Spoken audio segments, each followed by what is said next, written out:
All right, welcome everyone. My name is K. Michael Russell. I am a comic book colorist and digital artist and digital painter these days. So, welcome to my YouTube channel.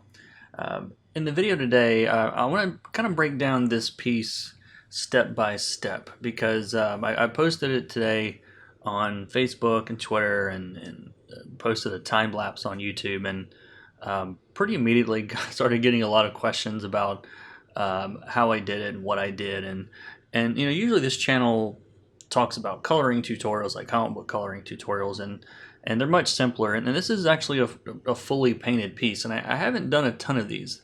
I'm still pretty new to this, but I know when I first started getting into even trying digital painting and watching other digital artists paint online, and I would look at details like this, and I would just to me it might as well be magic, like even to myself, like even right now looking at like this fur and I'm like, man, look at all these different colors in here and how did he do this, and it's got to be some kind of trick, and so I want to sort of demystify this process a little bit, because in a lot of ways it's actually simpler, I think, than most people realize.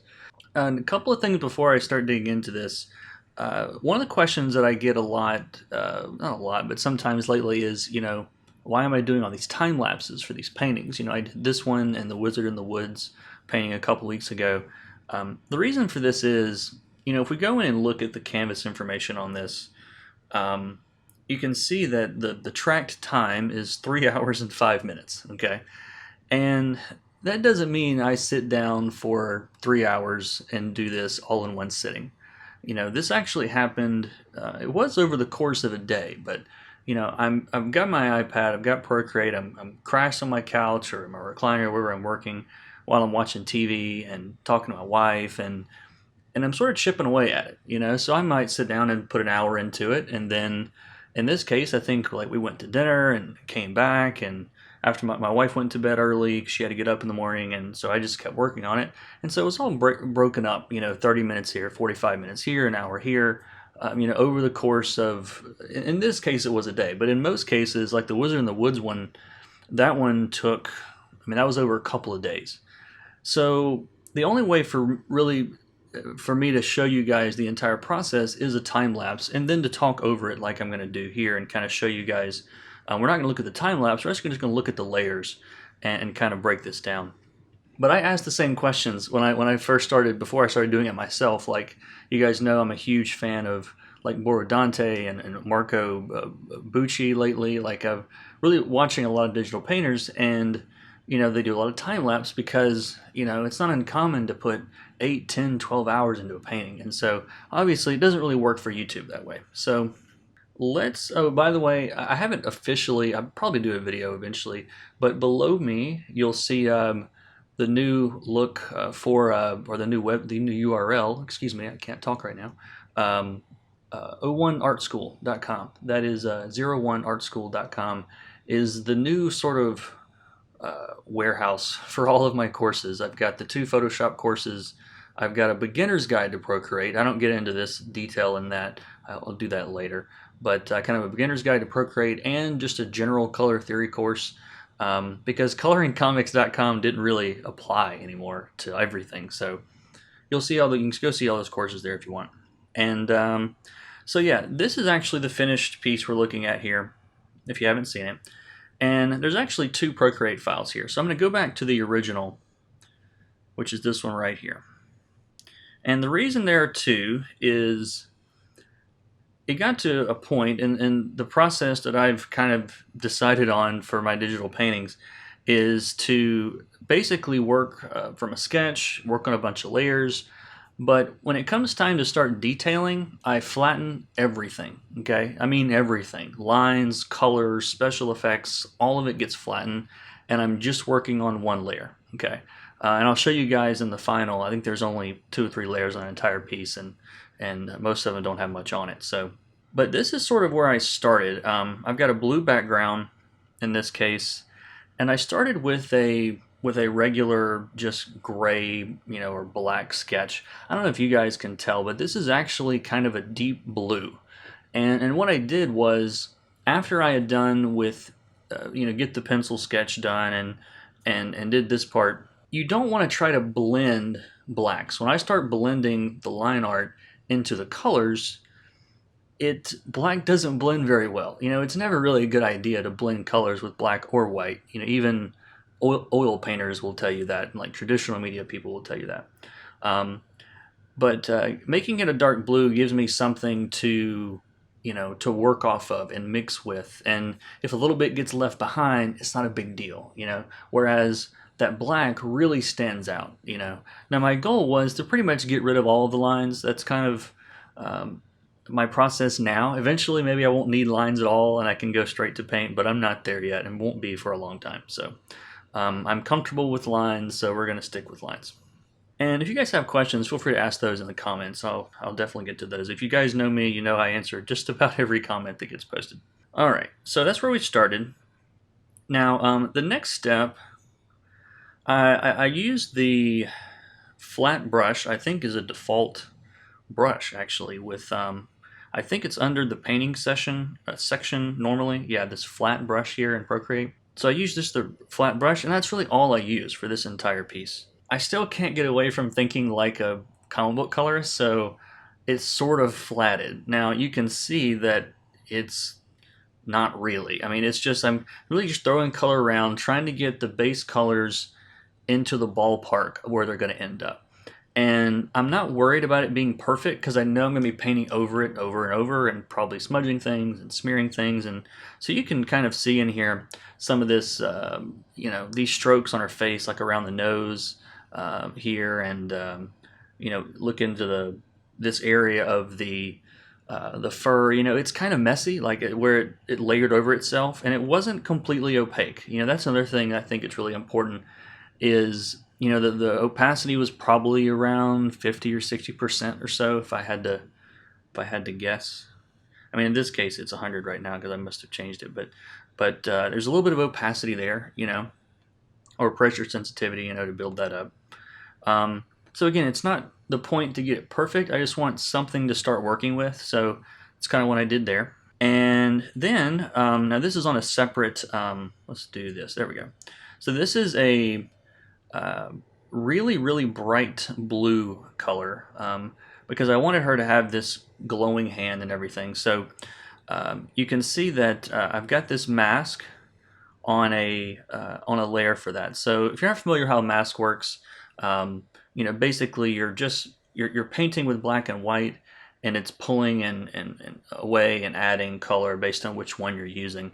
It can be kind of complicated, but I did a video called A Very Different Coloring Method because at the time, for me, it was very different. So, but it's just all one color, and you can see where all that is. So I didn't choose a ton of colors. I didn't go in and, okay, what's the best brightness for this, but I just went that one color, and everything you see was painted with that one color. Okay, I'll zoom up a little bit so you guys can see the details better.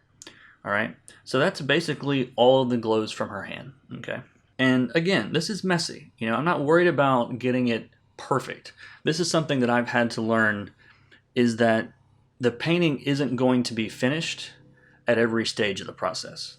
Okay. And that's something that I took some time to get used to, because even when I was a kid and drawing my own stuff, I would have a sketch that was finished, and then a layer of pencils that was finished, and then, did some inking that was finished, and at any point you could take that and give it to someone and go, hey, it's done. And they'll go, hey, this is a cool drawing, a cool pencil drawing, a cool ink drawing, or when it's colored, it's cool color drawing. And with my process with digital painting and most digital painters, it's not finished at every stage of the process. You're always building toward it. And I like to think of it as you're almost sculpting. Now, I haven't done a ton of sculpting, like in art school, not in art school, but in high school and art class, did a little bit in Play-Doh when I was a kid, basically. So, but when you're sculpting something, and look up some videos on YouTube, you'll see they start off with just putting in some big indentions for the eyes, let's say, and they'll add some stuff for the nose, and it's all real rough. They don't go in and start sculpting eyelashes. You know what I mean? And I think digital painting is kind of the same way. Is you're building it up in layers, and then you're refining and refining the more that you add to it. Okay, but this is still the rough stage. Yeah, she looks a mess right now. Her eye is actually too high. Her right eye, well, our left, her right, is too high. I'm going to bring that down later. It went way too long this way until I realized that. But I flipped the canvas at some point and said, her eye's in a weird place. So I ended up fixing it. All right, so next step is another layer, another color, okay? It's still just in this orange color. This is actually in add mode. I think in Photoshop it's called linear dodge or linear add or something. I don't even know. I don't use it that much. But it's really similar to screen and color dodge and those sort of things. But I've got the opacity low on this. It looks like it's around like 68% or something. So I've got the opacity turned down because when you turn it all the way up, like it's pretty intense. And I didn't want that in this case. I want to be able to build this up later. I can always add brighter highlights later. So yeah, that's all that is. I'm thinking about the light source is back here because I've got this light in the front. It'd be really dramatic to do kind of a rim light, from the other side in a warm color, just to sort of, cool on one side, warm on the other. That's really all I'm thinking. Okay, so anyway, we have this orange light. Whoops, there it is. So in all the places where that orange light's going to reach, it's on the painting, okay? And I even put in, some strokes in her hair and a little bit of texture on the staff, but it's all gonna eventually get blended together. Next is this overlay layer. I wanted to tie it together a little bit more, and it ends up changing a little bit more even later, but this is just a blue layer in overlay mode, pretty low opacity, about 40% or so. But it just kind of tied everything together a little bit more, and it toned down that orange a little bit. It's something I thought looked cool over it. And what is this layer? Oh, this whole layer is this. Look at her ear. You can see how mess of a painting this is now. But you see a little bit of orange in her ear? That's all this layer is. It's just, that's from the subsurface scattering, they call it, when the light's coming behind through the skin, the light, you're seeing the blood underneath. And so ears kind of do that. And in her case, I went with orange instead of red because red didn't really look right. So that's all that layer is. And then what is this? This layer is in multiply mode, and it's just an orange color. It's pretty bright orange in multiply mode. To sort of, I basically painted around everywhere except for where her hand is. Okay. And the other thing that some of you guys are probably noticing now is that this looks a little dark, probably compared to what you're used to looking at comic book pages from me. The reason for that is you can go darker with paintings, and this one's never going to get printed as far as I know, but even if it did, I'm not competing with black lines. Okay, so I can get darker. And the whole point in comics is staying away from those really, really dark colors is they start blending with the line art when they're printed. And so in this case, you can go a little bit darker. And then this layer here, it's got a couple of things going on.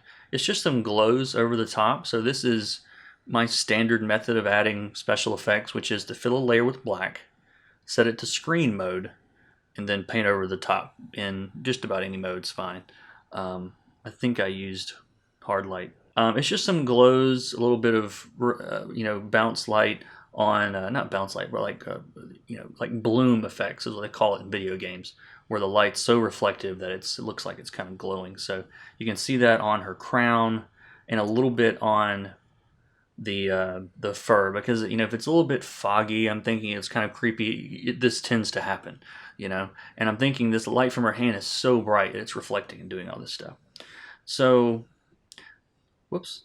That's actually all the layers from the first part. And at this point is when I said, did I miss any?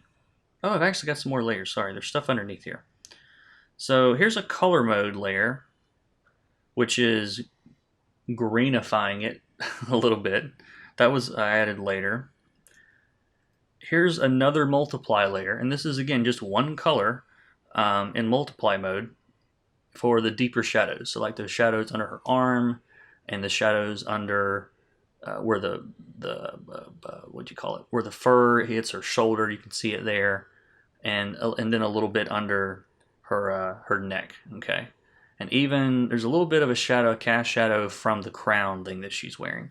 She's a Viking sorceress, so I actually took the nose piece, the head forehead piece design from a Viking helmet, but being a woman character, a female character, and I wanted to show her hair because the whole idea of doing this, the writer I'm working with on Hack Slash had mentioned a Dungeons and Dragons character of hers that was a Viking divine soul sorceress. Now I don't really know what that means. I don't follow Dungeons and Dragons, but I'm intrigued by it, and I should probably play it.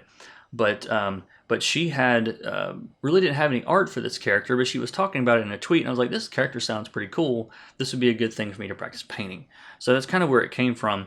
And this is basically it's Teeny Howard. This is Teeny Howard's hair, basically. So I just Teeny's got some cool hair. I wish I had cool hair like she does, but I don't. So anyway, it's her hair, and so I just decided to basically do her hairstyle with a few changes, but I threw it in there. So that's why the hair looks that way.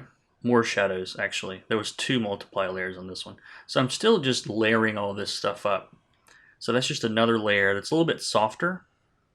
You can see like in the places like where her, this side of her hand on our left, you can see that shadow again, more shadows under the, there. But it's just a separate layer. It's all different layers, okay? And the reason I do it this way is it's hard to just go straight to the exact color they want. So I'm doing it this way. This is a layer in overlay mode, and it's full opacity, and it's kind of a light purple, and I put it on all the places where most people you would get like a blood color. Around the nose and the eyes, you can kind of see there's a little bit. If I get in close here, you can see it. Okay. So, but it's kind of acting as a way to make her look creepy and nasty, and because she's not undead, but she's sunken, and she described her as not being obviously human. Okay, so anyway, so that's all just one layer in overlay mode, and the last 2 layers here are background. So these again, super rough. I just threw around like some stuff in the background, 2 different colors, orange and blue. And then the special effects, I'll turn those back on. Now all I did here for this wispy looking weird effect is I put just a big soft brush and then use the Smudge Tool. I'll actually do this again for you real quick. So let's make a new layer way up here. And I'll do it over here in this corner. So if I get like so if I'm going to set this mode to screen on this new layer, I'm going to fill it with black. And in screen mode, you can't see black. But the reason you fill it is because the colors need something to work with, and so the black works best. So if I go down to my Marta brush, which is just hard light mode, and actually pick a color. So there we go. Okay, so I started with something like that, and then use the Smudge Tool to sort of pull this around. Okay, so we ended up with some really neat looking, kind of like flames, but it doesn't quite look like fire, and I just thought it looked cool. So I kind of did that all over the place and pulled that all over the place to get that look. So at this point, I wanted to flatten all of this down. Okay, I've got all my lights in place, I've got my shadows in place, but there's no details in this. This is still really messy. I mean, you can see all of the brushwork in here, and but I'm not working on it zoomed up like this. This is something else to keep in mind here. I am working on it like this. Okay, I probably didn't get much closer than this. And maybe toward the end, I zoom up a little bit on her face to start working into the details. But what you don't want to do is get too close. If you get up in here, you're adding a bunch of detail. It's going to take you 20 hours to finish the painting, and none of it's going to show up when you zoom out anyway. So I was kind of about right here doing most of the work. Okay, so at this point, now because I didn't trust myself to flatten all of this and then think, oh man, I wish I would have changed this color or something. Because right now I could easily go in to any of these colors, and like if I go to that orange and shift it, I can completely change all of those colors. That purple looks really cool.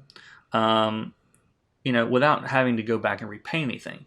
So I kind of left myself some wiggle room, and I'm like, you know what? I'm just gonna copy this to a new canvas completely. So in Procreate, you can just left swipe on any piece, click duplicate, and it made another copy. Okay. Now, this is a part that I can't show you on this painting because it's been done already.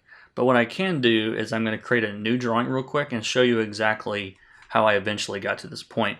But it took about an hour and a half, about an hour and a half to get to the point of the last canvas. So most of the colors are in place, and then it took another hour and a half, 2 hours, whatever it was, something like that, to get to a finished state. So, but the majority of the work's done early. If you get your colors right, you get your lighting right. What you don't want to do, like if I go back to this other version, what you don't want to do is look at it and go, it's okay like this, but I'll fix it in the details. No, it doesn't work that way, okay? Details aren't going to fix big problems, okay? So I'm going to look at this real small and say, does this do what I want it to do right now? Because if it does, I know that detailing is going to be sort of the grunt work. There's not a whole lot of creativity in the details, to be honest.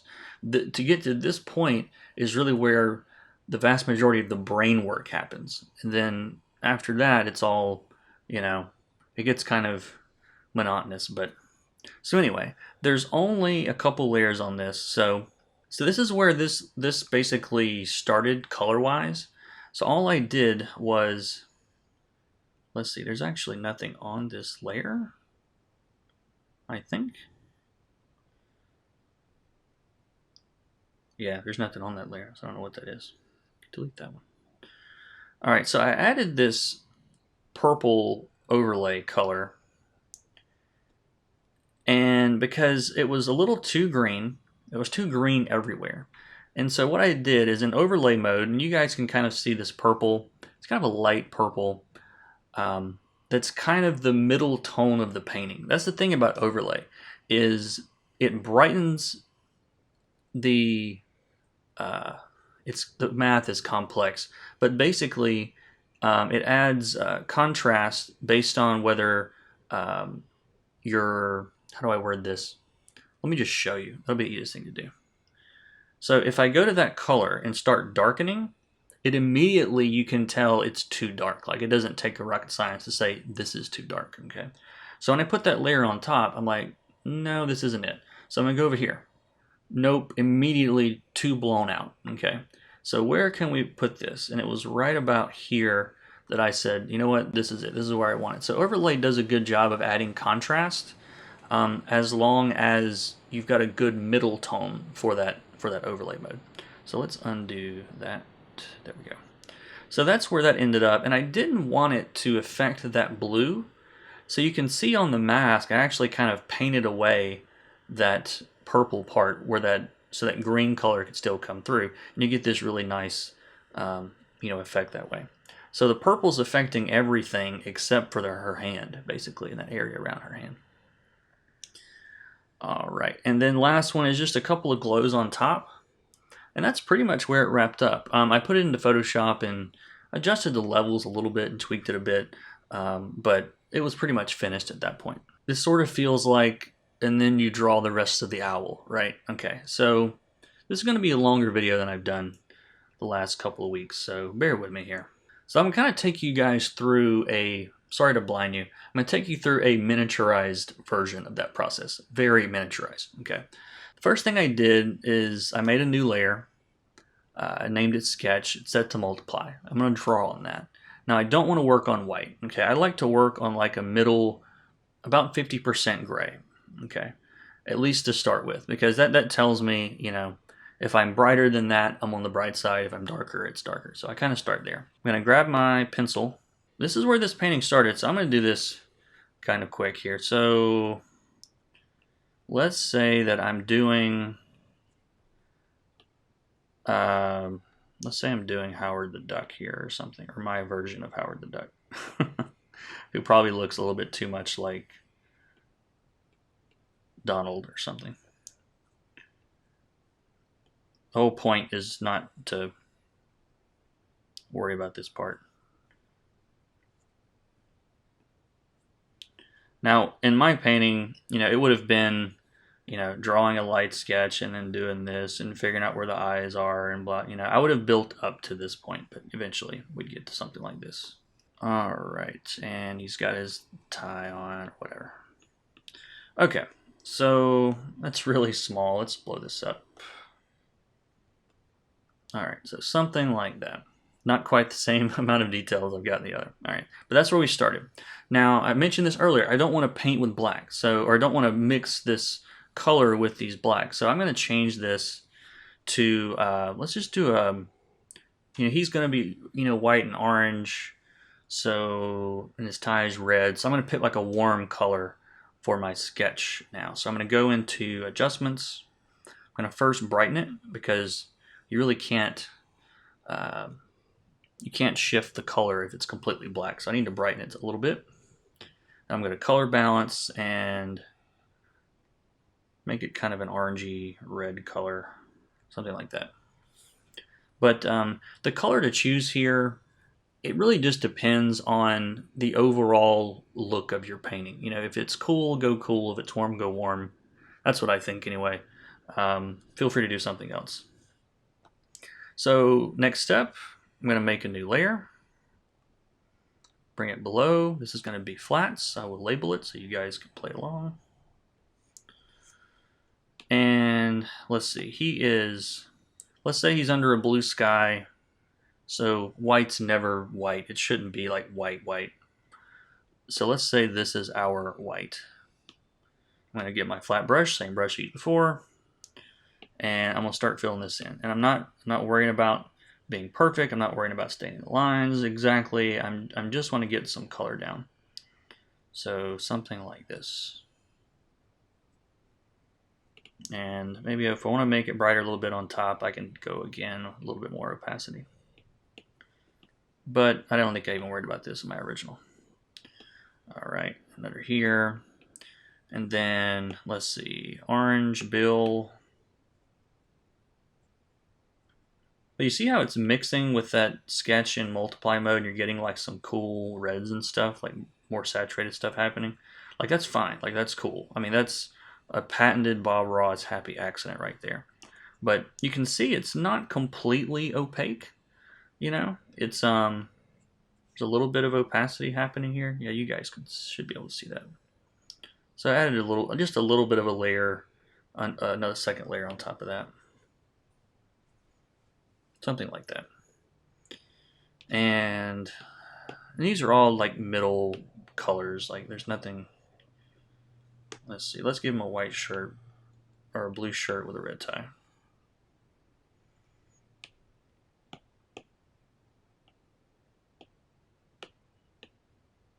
Okay. Now his eyes, we'll make those almost white.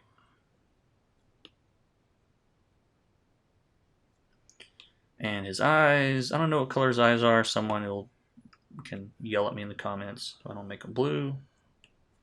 To bring out the color of his shirt. Okay. So at this point, this is about the time that I would have the, flat part of that painting done. Okay. So I'm going to go back to my layers. I'm going to take a layer in multiply mode. I just changed it to multiply. And I'm going to fill it with like, let's say I've got the warm light source. I'm going to use cool shadows. Cool shadows. So I'm going to drop this blue on top. Okay.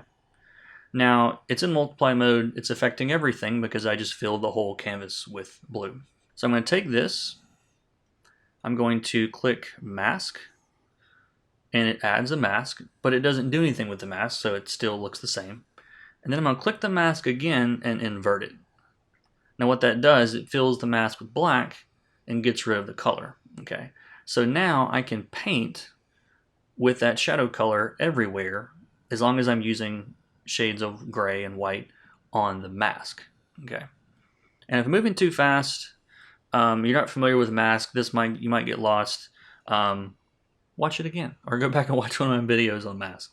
So mask. I have a hard time saying mask with an S. Anyway, so picking white, same brush, and let's make this sort of easy on ourselves, and we're just going to light them from the top. Okay, so I'm going to go in here with my brush, and this is just white. Okay, so the light source is on top, and it's actually hard to to do cartoons like this.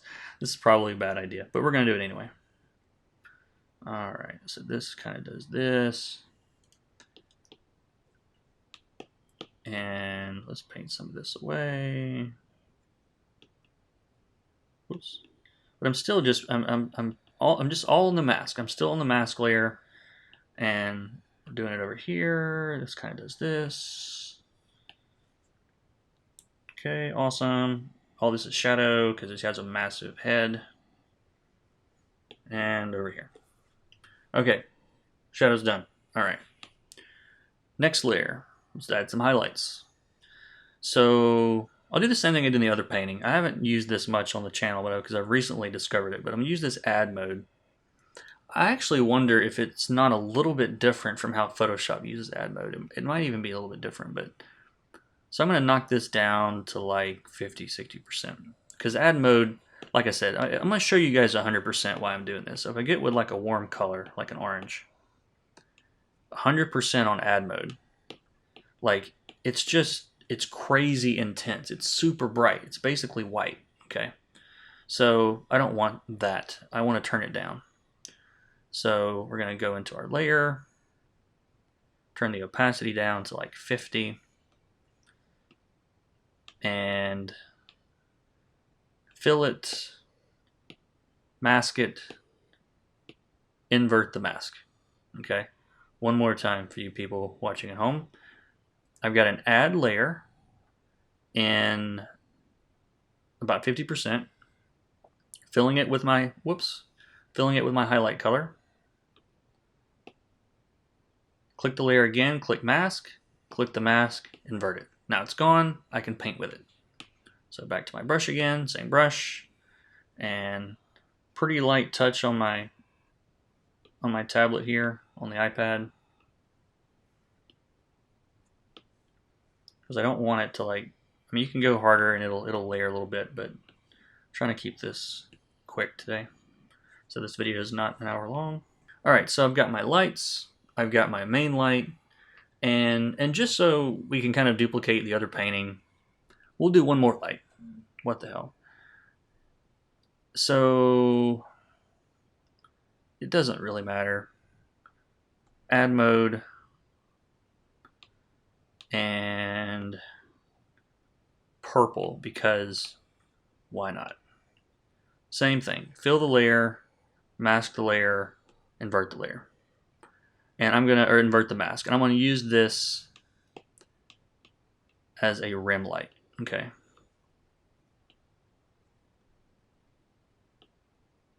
All right. And this doesn't look awesome, but bear with me. So he's got this rim light from the right. Okay, so it's not terrible. This is pretty quick. We're 35 minutes in, and I just started this one, what, 15 minutes ago probably? All right, so what did we do on the other one next? We did an overlay layer, so let's do an overlay layer. Overlay layer, and let's see, blue. If we don't like it, we can always change it, make it more saturated, change the color. I actually kind of like, what is that, kind of a red? That's too much. So yeah, something like that. We can change the brightness. Again, you can see, it's pretty easy to find that sweet spot on overlay because either it gets too dark or it gets too bright pretty easy. So we're kind of something like that. Now this is the part on the other painting where I was like an hour and a half into it, okay?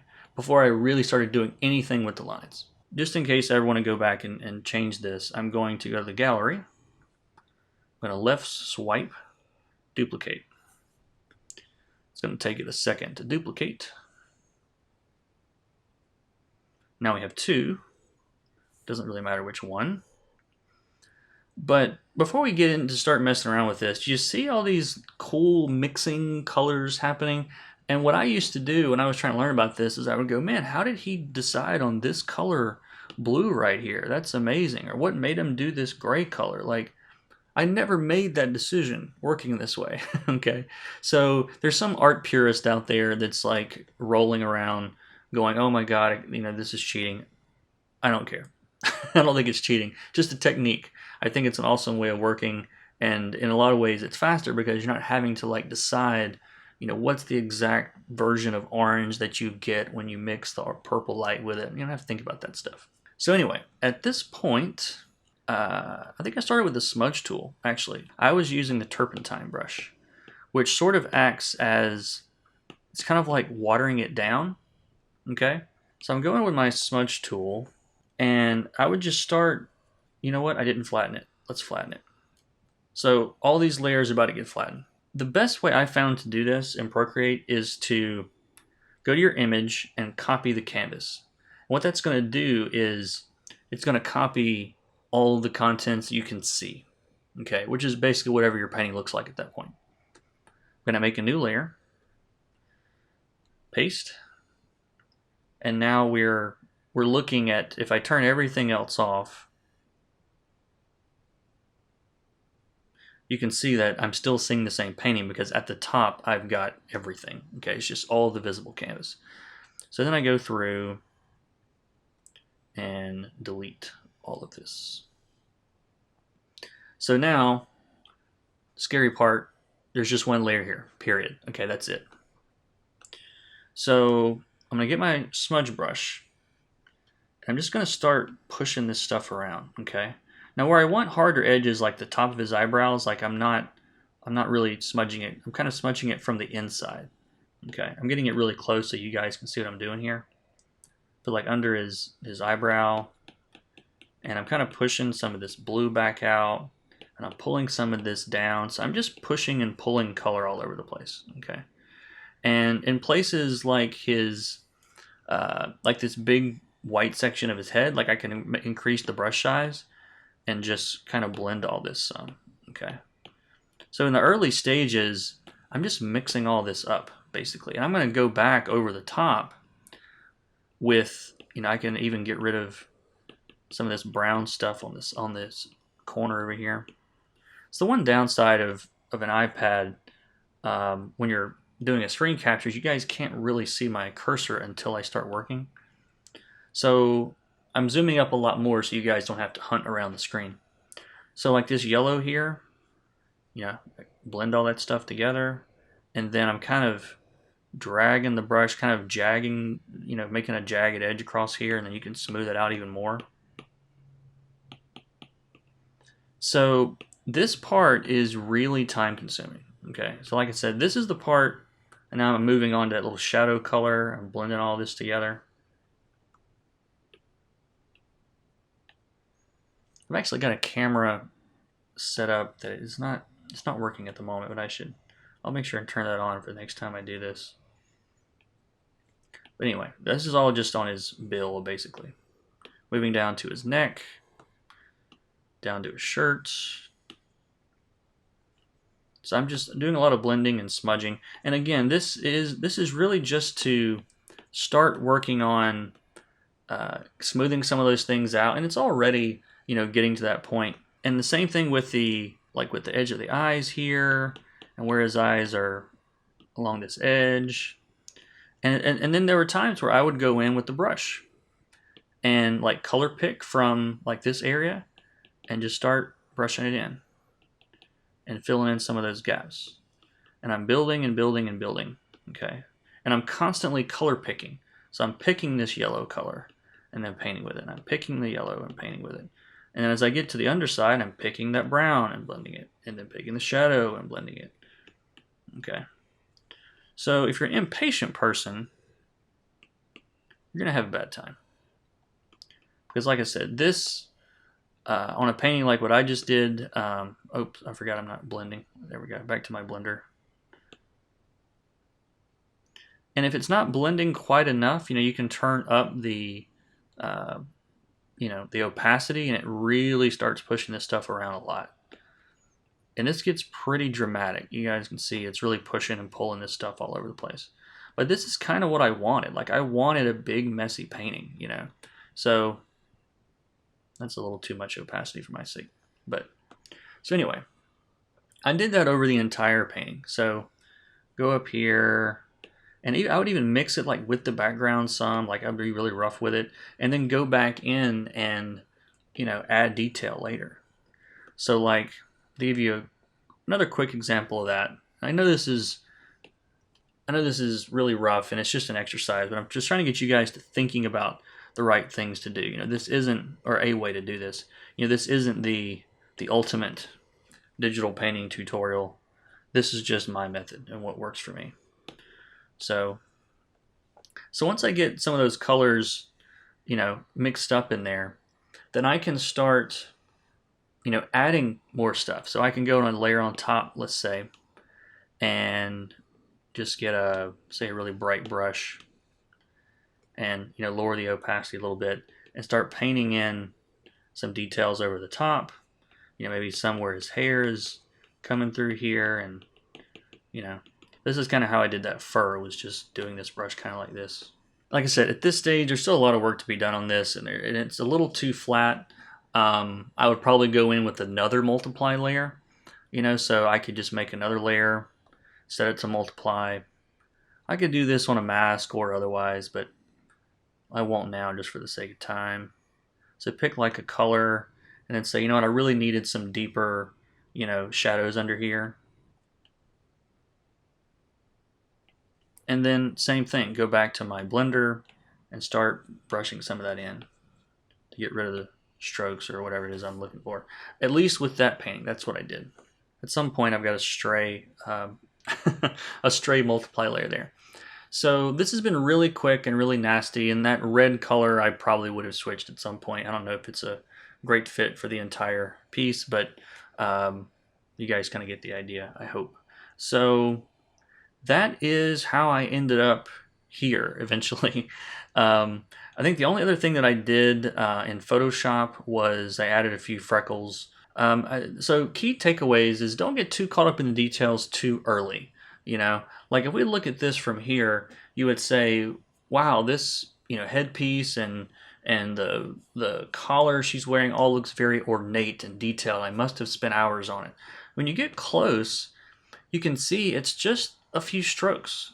If I do this in white so you guys can see, I've got this, whoops, I've got this stroke here, a stroke here, and that's how long that section took.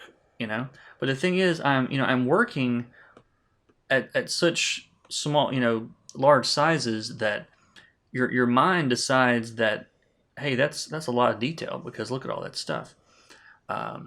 So remember that it's not going to be finished at every stage. Like this, like the Howard the Duck we did is not in a finished state. It doesn't look great, but you can see over enough time and you build up on it and you get to the point where you end up with this. And just instead of taking, 20, 30 minutes, it takes 3 hours, in my case for that particular painting. So this has been a little different than what I've usually done. I hope you guys enjoyed it. We'll have more coloring tutorials soon. I've actually got videos scheduled. Let's see, today is March 12th. I'm not sure when this is going to go up, but I've got videos set out for like the next 3 weeks, so 3 or 4 weeks. So I'm trying to get ahead and put out a video every week and try to be more consistent. And if you watched to this point, thank you. I know this has been a long video, so I do appreciate you watching. I hope you enjoyed it. If you want to learn more about digital art in general, be sure to check out, 01artschool.com. I've got 2 huge coloring courses on there, like comic book coloring. There's a beginner's guide to Procreate, which obviously doesn't go to this level of detail and everything, but it does cover all the basics of a good digital workflow that works pretty well for just about any type of art. And there's also a general color theory course so if you're not into comics necessarily, but you want to get into painting or graphic design or whatever, and color theory is blowing your mind, it's a pretty good primer, about 4 hours of content on just color theory. So be sure to check all of those out. And subscribe to the channel if you want to see more of this stuff, and leave a thumbs up and all that stuff we always ask you to do. So thanks again for watching. I will see you in the next one. Take care.